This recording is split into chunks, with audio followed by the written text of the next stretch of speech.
Sermon 5. Je ne donnerai pas ma gloire aux images sculptées. Ésaïe chapitre 42, verset 8. Je suis l'Éternel, c'est là mon nom, et je ne donnerai pas ma gloire à un autre, ni mon honneur aux idoles. La lecture des Écritures d'aujourd'hui est ce que Dieu nous dit, à nous, les croyants en l'évangile de l'eau et de l'esprit. Lorsque nous lisons la Bible, beaucoup d'entre nous ont tendance à penser assez simplement. Dieu a effacé nos péchés en les portant par son baptême, et il a non seulement fait de nous ses enfants, mais il nous a aussi bénis pour entrer et vivre au ciel. C'est tout. Cependant, ici au verset 8, Dieu nous dit qu'il ne donnera sa gloire à personne d'autre. Il y a une signification profonde cachée dans ce passage. Quand Dieu a créé les cieux et la terre, il a aussi créé des anges. Et l'un de ces anges s'est opposé à Dieu en essayant d'usurper son trône. Nous devons réaliser ici que depuis les temps anciens jusqu'à nos jours, l'ange qui s'est rébellé contre Dieu et ses subordonnés se sont opposés à Dieu, sans cesse en entrant dans le cœur des êtres humains créés par Dieu. Même aujourd'hui, incapable d'abandonner son désir de devenir comme Dieu, le mauvais esprit de cet ange déchu essaye toujours d'atteindre son but à travers les gens. Devenu un diable maléfique, il induit l'humanité en erreur avec toutes sortes de tromperies, jusqu'à ce jour en essayant de prendre la gloire qui appartient à Dieu.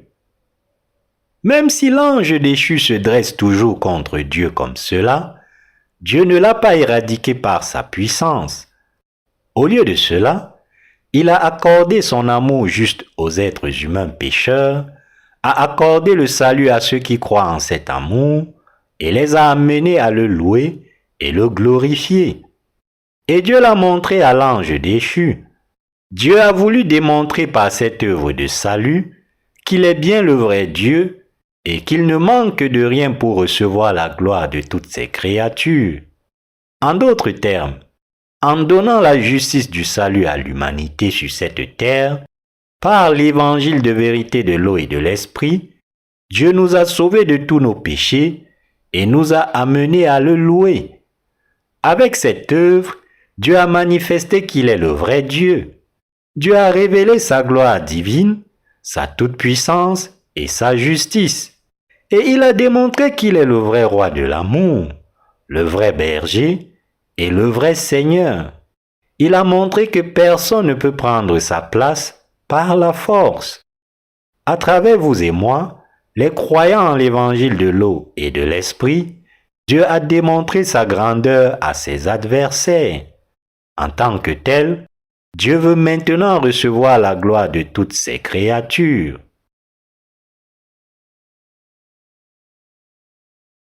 Dieu a accompli son plan de salut à la perfection.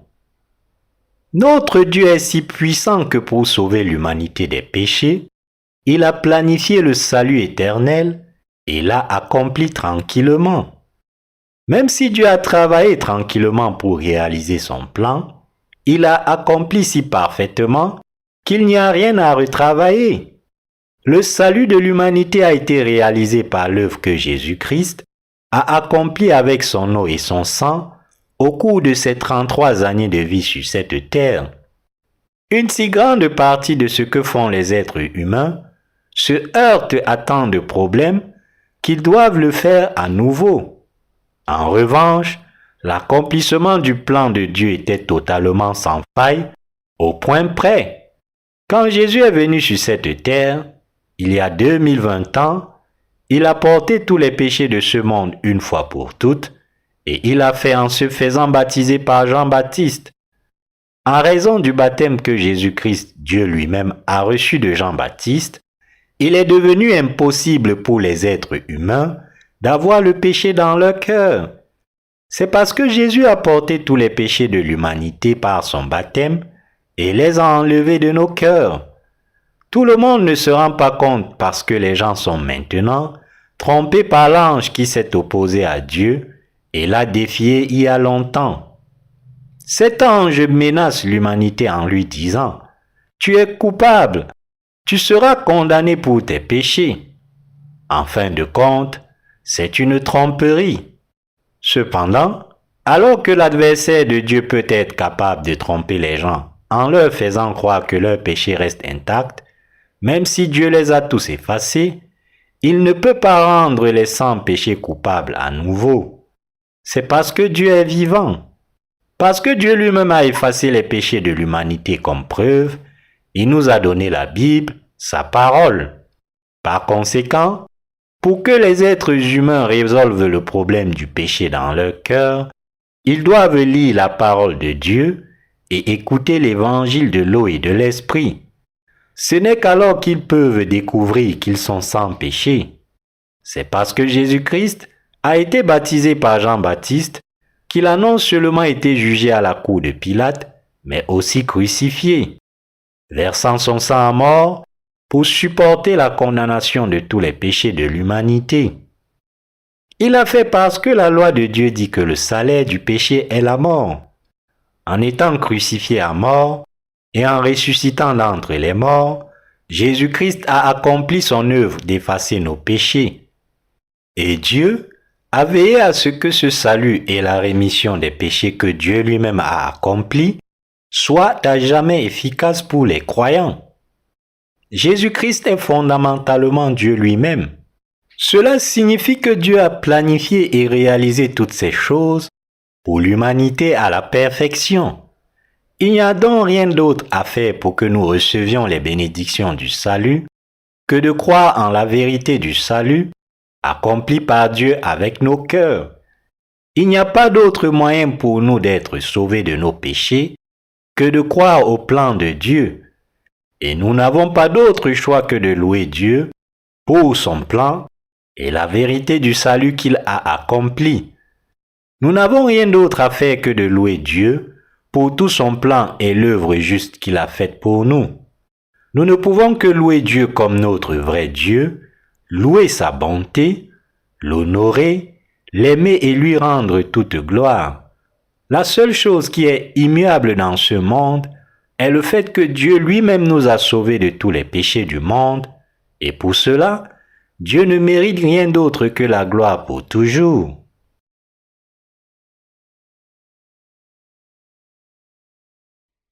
L'efficacité immuable du salut pour toujours. Même si le temps passe, cela ne fait que rendre l'efficacité du salut accompli par Dieu encore plus brillante et nous rendre encore plus reconnaissants. Le temps n'émousse pas la lumière du salut et n'enlève pas son efficacité. Pour certains d'entre nous, cela fait 30, 40 et même 50 ans que nous avons reçu pour la première fois la rémission des péchés, mais les bénédictions du salut que Dieu nous a accordées sont toujours efficaces à ce jour. Vous et moi avons commis de nombreux péchés même après avoir reçu la rémission des péchés. Mais cela a-t-il changé le fait que Dieu ait effacé nos péchés? Si l'efficacité du salut que Dieu a accompli pour nous est en quelque sorte diluée maintenant, nous en sommes la cause. C'est parce que nous aimons le monde plus que Dieu. Et donc, nos cœurs n'ont pas de place pour l'amour de Dieu. C'est aussi parce que nous sommes faibles et notre foi devient momentanément faible lorsque nous péchons. Ce qui nous fait nous demander, est-ce que cela me rend à nouveau coupable de péché? Cependant, parce que l'œuvre bénie du salut que Dieu a faite pour nous est à jamais immuable à ses yeux, votre cœur et le mien n'ont toujours pas de péché. Et grâce à la vérité du salut donné par Dieu, nous sommes capables de louer Dieu et le glorifier toujours. Et parce que nous croyons en l'amour de Dieu et en la vérité de son salut juste, nous pratiquons ses commandements par la foi, même en ce moment même. Pour ceux qui ont accepté dans leur cœur la parole évangélique de l'eau et de l'esprit donné par Dieu, il est impossible qu'il y ait un péché dans leur cœur. Les bénédictions du salut donné par Dieu nous amène donc à le louer. C'est parce que la foi du salut dont Dieu nous a bénis reste toujours efficace. Avez-vous alors un péché dans votre cœur? Non, il n'y a pas de péché. L'œuvre bénie de salut que Dieu a faite pour l'humanité est immuable.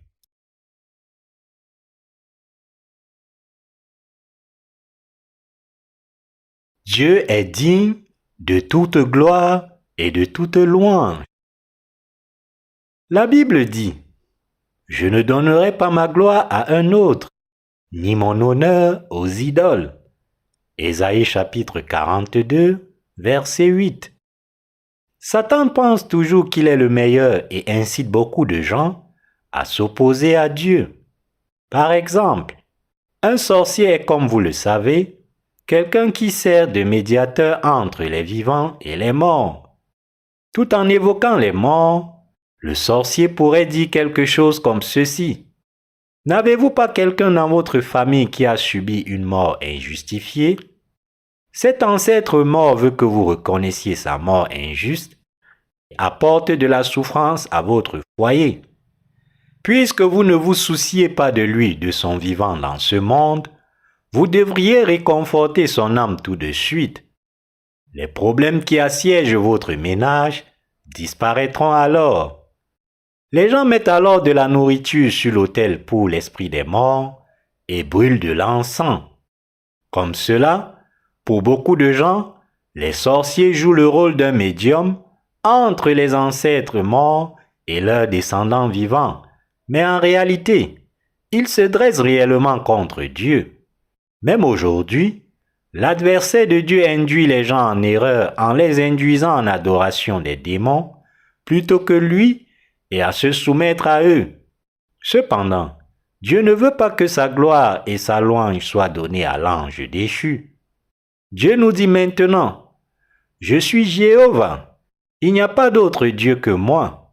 Je vous ai sauvé de tous vos péchés parfaitement de la manière la plus juste et la plus droite. J'accorde donc des bénédictions et la vie éternelle à ceux d'entre vous qui croient en mon amour. Je veux vous donner mes bénédictions à vous tous qui croyez en l'évangile de l'eau et de l'esprit. Et je veux recevoir toute la louange et la gloire à travers vous, croyant en l'évangile de l'eau et de l'esprit. En conséquence, c'est lorsque nous les croyants en l'évangile de l'eau et de l'esprit, louons l'œuvre de Dieu et le prions qu'il est glorifié et qu'il nous répond. Et nous glorifions Dieu pour avoir répondu à nos prières. Dieu est un Dieu si glorieux pour nous. Dieu ne brise toujours pas les roseaux meurtris. Tous les êtres humains pêchent, font de mauvaises choses et meurent sous le joug de leur iniquité, mais Dieu ne les brise pas. Au lieu de cela, il cherche de telles personnes et les guérit avec la parole évangélique de l'eau et de l'esprit. Jésus a dit, « Venez à moi vous tous qui êtes fatigués et chargés, et je vous donnerai du repos. » Matthieu 11, 28. Dieu nous dit, « J'enlèverai le fardeau de tes péchés. » J'ai résolu complètement le problème de tes péchés avec l'évangile de l'eau et de l'esprit. Regarde vers moi. Réalise la vérité de l'évangile de l'eau et de l'esprit que je t'ai donné. Crois-y, il n'y a pas d'autre vrai Dieu pour toi que moi. Je suis ton vrai Dieu. Nous ne devrions ni louer ni exalter quelqu'un d'autre que Dieu. Les jeunes musiciens de ces jours-ci deviennent des idoles. En fait, en Corée, ces chanteurs pop sont littéralement appelés idoles. Quand ils sont sur scène en train de danser et de chanter, la foule applaudit et s'extasie. Cependant, Dieu arbore quand les gens adorent un autre être humain comme une idole. Donc, je n'idolâtre aucun être humain qui est fait par Dieu. Dieu déteste quand les êtres humains sont vénérés et acclamés comme s'ils étaient divins. Dieu déteste aussi les fondateurs et les dirigeants des religions du monde. Ces religions mondaines font souvent des images sculptées qui sont visibles par les gens comme des objets de leur culte. Dieu nous a commandé de ne pas faire d'images sculptées. ni de nous incliner devant elles, et encore moins de vivre pour elles ou de les louer. Une telle idolâtrie est une abomination pour Dieu. Dans les temps anciens, le peuple d'Israël était enclin à invoquer le nom de Baal, un dieu païen, et à le prier à la place de Dieu. Baal était une idole, établie par les indigènes du pays de Canaan comme le dieu de l'agriculture. Quand ils avaient une bonne récolte, ils priaient le dieu païen Baal et le remerciaient pour la récolte abondante en disant « Merci de nous avoir bénis avec une bonne saison agricole. » Puisque le peuple d'Israël priait aussi le dieu païen Baal, Dieu a été irrité par leur insolence et les a réprimandés en disant « Vous êtes des ingrats. Pourquoi remerciez-vous Baal alors que c'est moi qui vous ai fait tomber la pluie ?» Les païens priaient aussi un poteau d'Astarté quand ils avaient du mal à concevoir des enfants. Ils ont sculpté des images en bois avec des dizaines de seins. Quand leur femme ne pouvait pas avoir d'enfants, elle touchait les seins d'Astarté, s'inclinait devant elle, brûlait de l'encens et offrait des sacrifices. Dieu détestait ces rituels religieux que les païens pratiquaient en adorant des images sculptées. Il a donc commandé au peuple d'Israël de chasser ces images sculptées. Ils adoraient en fait les idoles encore plus que les païens. Dieu leur dit « C'est moi qui vous ai bénis et qui vous ai protégés de vos ennemis. Quand je suis votre Dieu, pourquoi pratiquez-vous la religion païenne des Cananéens?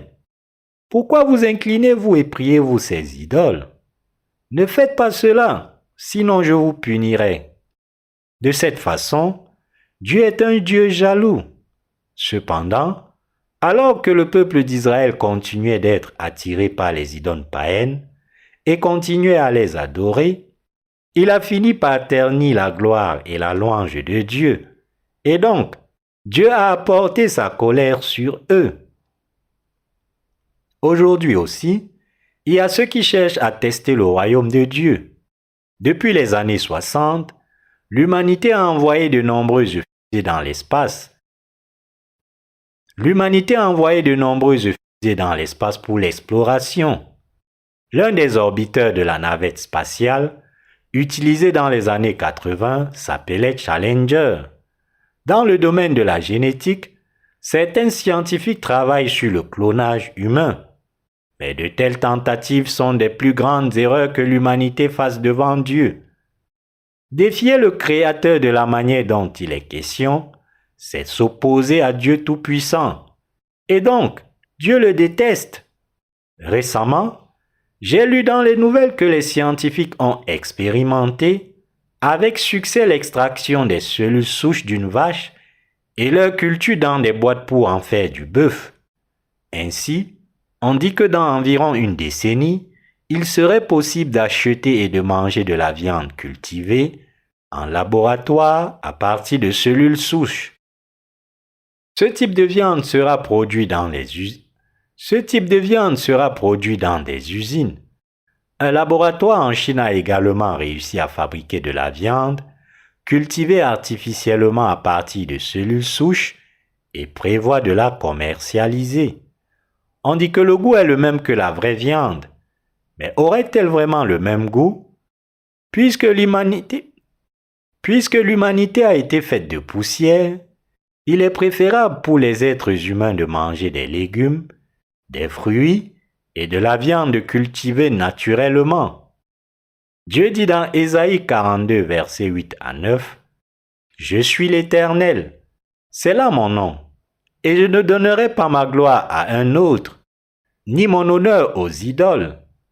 Voici, les premières choses se sont accomplies, et je vous en annonce de nouvelles. Avant qu'elles arrivent, je vous les prédis. » Le prophète Ésaïe avait prophétisé au peuple d'Israël. « Pour tes iniquités, tu vivras en captivité. Vous serez traînés dans une nation étrangère, et vous y vivrez comme des esclaves. Mais grâce à la miséricorde de Dieu, vous serez libérés de la captivité et rentrerez chez vous. Il y a environ 4000 ans, Dieu a dit, « Je vous annonce de nouvelles choses. Je vous annonce de nouvelles choses. Avant qu'elles arrivent, je vous les prédis. » Dieu a dit au peuple d'Israël qu'il reviendrait de l'esclavage du péché, vivrait dans sa maison. À nous tous qui vivons dans cette ère actuelle, Dieu dit qu'il nous donnera son royaume des cieux. Dieu avait promis que Jésus-Christ révélerait sa justice à ce monde et sauverait tous ceux qui croient en la parole évangélique de l'eau et de l'esprit, péché et de la condamnation. Et Dieu dit maintenant que même plus de gens que les croyants d'aujourd'hui en viendront à croire son œuvre et à le louer. Je vous annonce de nouvelles choses. Avant qu'elles arrivent, je vous les prédis. Cela signifie que même si vous et moi croyons en l'évangile de l'eau et de l'esprit dans le présent, Dieu nous avait déjà promis il y a environ 4000 ans, par l'intermédiaire du prophète Ésaïe, qu'il nous sauverait de tous nos péchés par l'eau, le sang et l'esprit. Avant qu'elles arrivent, je vous les prédis. Dieu est vraiment un Dieu puissant. Il savait déjà ce qui se passerait 4000 ans plus tard. Et il nous parle maintenant aussi, à l'époque actuelle. Il nous a dit à vous et moi qu'il nous sauverait de tous les péchés du monde par sa justice, sa droiture et sa vérité.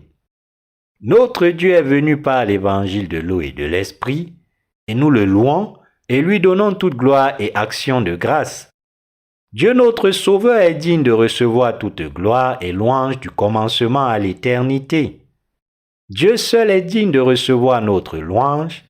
Y a-t-il quelqu'un d'autre que Dieu a loué? Non, bien sûr que non. Dieu nous a donné à vous et moi les bénédictions du salut pour être délivrés de tous nos péchés et nous sommes devenus des instruments à utiliser pour un tel Dieu. Il est donc tout à fait approprié et correct pour vous et moi, qui croyons maintenant à l'évangile de l'eau et de l'esprit, de rendre grâce et gloire à Dieu.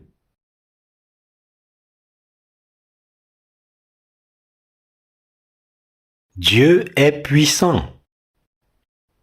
Jésus-Christ est le Dieu des croyants en l'évangile de l'eau et de l'esprit. Il est vraiment digne d'être Dieu tout-puissant pour nous tous. N'est-ce pas merveilleux? Même lorsque l'Antéchrist apparaîtra dans ce monde sur la route et essayera de nous tuer, nous les croyants en l'évangile de l'eau et de l'esprit, nous ne pourrons jamais trahir notre Dieu. Même en ce moment de martyre, notre Dieu ne nous abandonnera jamais. Dieu nous a dit, « Je suis Dieu. Je suis glorifié et exalté à travers mon peuple bien-aimé. Je ferai donc asseoir mon peuple bien-aimé à côté de moi et le bénirai pour qu'il jouisse de ma gloire. » Dieu montrera à l'ange déchu et à ses sbires que le peuple de Dieu, ayant pris le contrôle de ses anciens lieux, lui rendra gloire et louange. Et l'ange déchu, voyant la fidélité des saints, sera jeté au fond de l'enfer et criera, « Malheur à moi, Dieu, tu es vraiment le Seigneur Dieu. » C'est la justice de Dieu que son adversaire et ses disciples soient jetés en enfer. Dieu nous a sauvés, vous et moi, de tous nos péchés. Dieu a le pouvoir de faire de nous ses propres enfants. Bien qu'il soit plus puissant que quiconque, il a accompli notre salut très tranquillement. Vous devez vous en rendre compte et vous devez y croire. Maintenant, Dieu travaille à travers vous et moi pour répandre l'évangile de l'eau et de l'esprit à toute la race humaine. Il a accompli son œuvre tranquillement. Il ne brise pas ceux qui sont attristés par le fait qu'ils n'ont pas d'autre choix que d'être jetés en enfer pour leurs péchés. Il ne les réprimande pas non plus durement. Au lieu de cela, il offre de les sauver par l'évangile de l'eau et de l'esprit. Dieu est tout-puissant et il nous dit, « Vous êtes triste parce que vous avez été trompés. Vous êtes misérable à cause de vos péchés. Vous avez commis tant de péchés. C'est pourquoi je me suis occupé de vos péchés.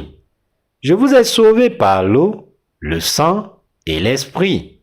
Je vous ai sauvé de tous vos péchés. Ne vous inquiétez plus.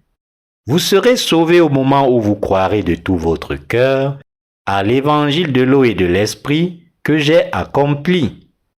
Tout ce que vous avez à faire est de venir à moi et de croire. Mes chers croyants, nous croyons au Dieu qui est venu par l'eau et l'esprit. Nous prêchons ce Dieu qui est venu sur cette terre par l'évangile de l'eau et de l'esprit. L'humanité entière en viendra donc à réaliser ce dont Jésus a parlé. Toute la race humaine en viendra à connaître l'œuvre de Dieu, à y croire et à le vénérer. Nous étions pécheurs, mais nous croyons maintenant que Jésus-Christ est notre Dieu et notre Sauveur.